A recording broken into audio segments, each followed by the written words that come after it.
കിനാവിൻ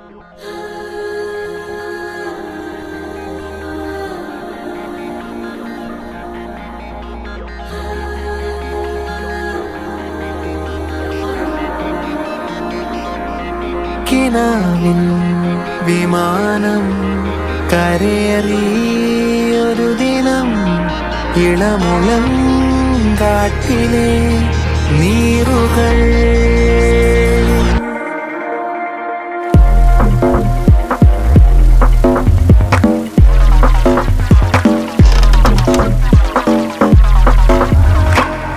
ചില ജനാലകൾ താരകൾ. ഹലോ, ഒരു യാത്രയിലാണ്.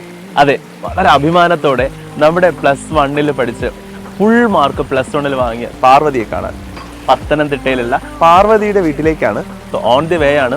പാതിരാത്രി ആവും എന്തായാലും അവിടെ എത്താൻ. എന്തായാലും ഉടനെ എത്തുമെന്ന് പ്രതീക്ഷിക്കുന്നു. നമ്മൾ ഏകദേശം കോട്ടയം കഴിഞ്ഞ് പത്തനംതിട്ട എത്താറായി. അപ്പോൾ നമുക്കിനി നേരെ പാർവതിയുടെ വീട്ടിൽ പോയിട്ട് അവിടുത്തെ വിശേഷങ്ങൾ കാണാം.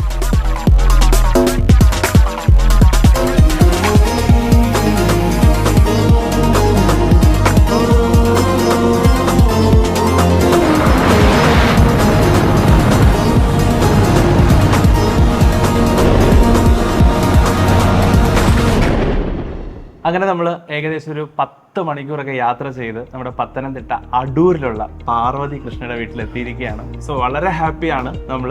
കാര്യം എന്ന് വെച്ച് കഴിഞ്ഞാൽ നമുക്കറിയാം, +1 ഫുൾ മാർക്ക് വാങ്ങിക്കുക എന്ന് പറയുന്നത് അത്ര ചെറിയ കാര്യമല്ല. അത് വാങ്ങിയ മിടുക്കിയാണ് നമ്മളെ കൂടെ ഇരിക്കുന്നത്. അപ്പോൾ പാർവതി, ആദ്യം തന്നെ കൺഗ്രാജുലേഷൻസ് പറയാം. അപ്പോൾ ഞാൻ ചോദിക്കാൻ വരുന്നത്, എനിക്ക് ഏറ്റവും ഇഷ്ടപ്പെട്ടൊരു കാര്യം എന്ന് അറിയാമോ, ഈ ഫുൾ മാർക്ക് വാങ്ങി എന്നുള്ളതിനേക്കാൾ ഉപരി നമുക്കിപ്പോൾ സയൻസിലൊക്കെ വാങ്ങിക്കാം, പക്ഷെ ലാംഗ്വേജിന് അത് വാങ്ങി എന്ന് പറയുമ്പോഴത്തേക്ക് അത് ഓഫ് കോഴ്സ് അത് കൺഗ്രാജുലേറ്റിന്റെ കാര്യമാണ്. ആദ്യം എനിക്ക് ചോദിക്കാനുള്ളത്, നമ്മുടെ സൈലത്തിൽ പഠിച്ചല്ലോ, അപ്പോൾ സൈലത്തിനെ കുറിച്ച് എങ്ങനെ കേട്ടത്? 10th എക്സാം SLCക്ക് നമ്മൾ മാരത്തോൺ യൂട്യൂബ് ലൈവ് അല്ലേ? അപ്പൊ അത് കണ്ടപ്പോൾ നല്ല എഫക്റ്റീവ് ആയിട്ട് തോന്നി എക്സാം എഴുതാന്. 10th എങ്ങനെ ഉണ്ടായിരുന്നു മാർക്ക്? Full A plus. അപ്പം +1 എന്തുകൊണ്ടും നല്ലൊരു ഓപ്ഷൻ ആണെന്ന് തോന്നുന്നു. അങ്ങനെ നമ്മുടെ അഗ്നി ബാച്ചിലേക്ക് ജോയിൻ ചെയ്തു അല്ലേ? ഓക്കെ. അപ്പോൾ ക്ലാസ്സസ് ഒക്കെ ഓൺലൈൻ ആയിരിക്കുമല്ലോ നമ്മുടെ? അപ്പോൾ ഓൺലൈനിൽ ലൈവ് ആണോ കാണുക, അതോ റെക്കോർഡഡ് ക്ലാസ് ആയിരിക്കും? ലൈവ് റെക്കോർഡഡ് ആയിട്ടായിരിക്കും കാണുന്നത്. അങ്ങനെ ലൈവിന് റെക്കോർഡഡ് ആയിട്ട് കാണും. പിന്നീട് മാരത്തോൺസ് ഒക്കെ വരുമ്പോൾ കൂടുതലും ലൈവ് തന്നെയാണോ കാണാറുള്ളത്? ഓക്കെ. അപ്പോൾ നമ്മൾ ഈ പ്രിപ്പറേഷൻസ് ഒക്കെ വന്ന സമയത്ത് ഈ എക്സാമിന് വേണ്ടിയിട്ട് നമുക്ക് ഒരുപാട് ക്വസ്റ്റ്യൻ ഡിസ്കഷൻ കാര്യങ്ങളൊക്കെ ഉണ്ടായിരുന്നല്ലോ. അപ്പോൾ അവസാനം ആക്ച്വലി പാർവതി പ്രതീക്ഷിച്ചിരുന്നു ഫുൾ മാർക്ക് കിട്ടുമെന്നുള്ളത്? ഫുൾ മാർക്ക് എക്സ്പെക്റ്റഡ് അല്ലായിരുന്നു, A+ പ്രതീക്ഷിച്ചിരുന്നു. ഓക്കെ. ആക്ച്വലി റിസൾട്ട് കണ്ട പോലെ കേട്ടപ്പോ എന്തായിരുന്നു ആ മൊമെന്റിൽ തോന്നിയ ഒരു? ഭയങ്കര ഹാപ്പി ആയിരുന്നു. ആരെ ആദ്യം വിളിച്ചത്? അമ്മയെ വിളിച്ചു പറഞ്ഞു അല്ലേ? ഓക്കെ. സ്കൂളിലൊക്കെ ലഡു ഒക്കെ കൊണ്ടുകൊടുത്ത് അടിപൊളിയായിരുന്നു അല്ലേ? യെസ്. എന്താണ് ആക്ച്വലി ഡ്രീം? എന്തെത്താനാണ് നീ ആഗ്രഹിക്കുന്നത്? എഞ്ചിനീയറിംഗ്. ഓക്കെ. ഒരു IIT അങ്ങനെയൊക്കെ തന്നെയാണ് സ്വപ്നം കാണുന്നത്. അപ്പൊ നമ്മുടെ എൻട്രൻസ് പ്രിപ്പറേഷനും സൈലത്തിൽ തന്നെയല്ലേ സ്റ്റാർട്ട് ചെയ്തിട്ടുണ്ട്? അപ്പോൾ അതും ഈ നമ്മുടെ സൈലത്തിന്റെ തന്നെ ഫുൾ സപ്പോർട്ടോടുകൂടി എഞ്ചിനീയറിംഗിനും കയറാൻ സാധിക്കട്ടെ എന്ന് ആദ്യമേ ആശംസിക്കുകയാണ്. ഓക്കെ. അപ്പോൾ നമ്മുടെ പ്രിപ്പറേഷനൊക്കെ ഈ +1 പഠിച്ച സമയത്തുണ്ടല്ലോ, അപ്പോൾ ആദ്യം 10ാം ക്ലാസ് കഴിഞ്ഞ് നമ്മൾ +1 കയറുമ്പോൾ നമ്മൾ ഇതുവരെ 10ാം ക്ലാസ് പഠിച്ച സ്റ്റേറ്റ് സിലബസ് ആയിരുന്നോ? അതോ? അതെ. അപ്പോൾ സ്റ്റേറ്റ് സിലബസിൽ നമ്മളിങ്ങനെ കയറുമ്പോൾ ആ ഒരു ലെവലല്ലല്ലോ +1. അപ്പോൾ സ്വാഭാവികമായിട്ട് നമുക്ക് ഇപ്പോൾ +1 പഠിച്ചുകൊണ്ടിരിക്കുന്ന പിള്ളേരൊക്കെ പറയാം, അയ്യോ സയൻസ് എടുത്ത് പെട്ട് എന്നൊക്കെ നമ്മൾ പറയും അല്ലേ? അങ്ങനെ തന്നെയാണോ ആദ്യമൊക്കെ തോന്നിയത്?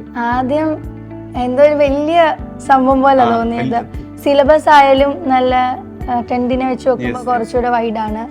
പഠിക്കാനും കുറെ ഡെറിവേഷൻസ് അങ്ങനെ. പിന്നെ പഠിച്ചു വന്നപ്പം ഓക്കെ ആയിട്ട് വന്നു. ആക്ച്വലി എപ്പോഴാണ് ഈ സ്റ്റാർട്ട് ചെയ്തത് നന്നായിട്ട് പഠിക്കാനായിട്ട്? ഓണം വരെ നല്ലതായിട്ട് പഠിച്ചു, അതിന് ശേഷമാണ് ഞാൻ കൂടുതൽ നന്നായിട്ട് സെക്കൻഡ് ടേം ഒക്കെ ആയ സമയത്ത് ക്രിസ്മസ് എക്സാം ഒക്കെ കഴിഞ്ഞപ്പോഴാണ് സീരിയസ് ആയിട്ട് പഠിക്കണം തോന്നി. ഒരു 3-4 months നന്നായിട്ട് പ്രിപ്പയർ നന്നായിട്ട് പ്രിപ്പയർ ചെയ്തിട്ടുണ്ട്. ഓക്കെ. അപ്പൊ പ്രിപ്പറേഷന്റെ ഒരു മോഡൊക്കെ എങ്ങനെയായിരുന്നു? ഇങ്ങനെ നമ്മൾ തിയറി പഠിച്ചിട്ട് പിന്നെ ക്വസ്റ്റ്യൻസ് ഒക്കെ വർക്ക്ഔട്ട് ചെയ്ത് അങ്ങനെയാണോ പോവാറ്? പ്രീവിയസ് ഇയർ ക്വസ്റ്റ്യൻ നന്നായിട്ട് നോക്കും. കാരണം ടീച്ചറായാലും സൈലത്തിലായാലും പറയും പ്രീവിയസ് ഇയർ നന്നായിട്ട് നോക്കി പോകണം, അതേ പാറ്റേൺ ഒക്കെ ചോദിക്കാൻ സാധ്യതയുണ്ട്. അതുകൊണ്ട് പ്രീവിയസ് ഇയർ കറക്റ്റ് ആ ഒരു പോർഷൻ പഠിച്ചിട്ട് പ്രീവിയസ് ഇയർ സൈലത്തിന്റെ നോട്ട്സ് ഒക്കെ ഫോളോ ചെയ്യാറുണ്ട്? സ്ലൈഡ്സ് നോക്കി പഠിക്കുമായിരുന്നു. ഓക്കെ. പിന്നെ ഈ പഠിക്കുന്ന ടൈമിംഗ് ഒക്കെ എങ്ങനെയായിരുന്നു? ഇപ്പൊ പ്ലസ് 1 പഠിച്ചുകൊണ്ടിരിക്കുന്ന ഒരുപാട് മക്കളില്ലേ, അപ്പൊ അവർക്ക് ഇതൊരു ഇൻസ്പിറേഷൻ ആണല്ലോ ഈ ഫുൾ മാർക്ക് വാങ്ങിക്കുക എന്ന് പറയുന്നത്, അത് വലിയ കാര്യമല്ലേ? അപ്പൊ അവർക്ക് പറഞ്ഞു കൊടുക്കാനായിട്ട് എങ്ങനെയാണ് ഈ ടൈമിംഗ് ഒക്കെ ഷെഡ്യൂൾ ചെയ്തത്, എങ്ങനെയൊക്കെയായിരുന്നു പഠിക്കുന്നത്? ഓരോരുത്തർക്കും ഓരോരുത്തരുടെ ടൈമാണ്. എനിക്ക് തോന്നുന്ന ടൈം മോർണിംഗ് ആയിരിക്കും, നൈറ്റ് ആയിരിക്കും? നൈറ്റാ കൂടുതൽ ആ സമയം നന്നായിട്ട് എഫക്റ്റീവ് ആയിട്ട് രാവിലെ ഒന്ന് വിളിച്ചിട്ട് ഒരു കാര്യമില്ല, രാവിലെ എണീക്കാറില്ല, ഫുൾ രാത്രിയാണ് നന്നായിട്ട്. രാത്രി എത്ര മണിവരെയൊക്കെ പോകാറുണ്ട് സാധന പ്രിപ്പറേഷൻ ഒക്കെ? ഞാൻ ലിമിറ്റ് വെക്കും, അല്ലെ പിന്നെ ടൈമിനാണ് ലിമിറ്റ് വെക്കാറുള്ളത്? അല്ലെ പിന്നെ ഭയങ്കര ടയേർഡ് ആവും. അപ്പൊ ഉറക്കം കറക്റ്റ് ആയിട്ട് ഫിക്സ് ചെയ്തിട്ടുണ്ട്. ഓക്കെ.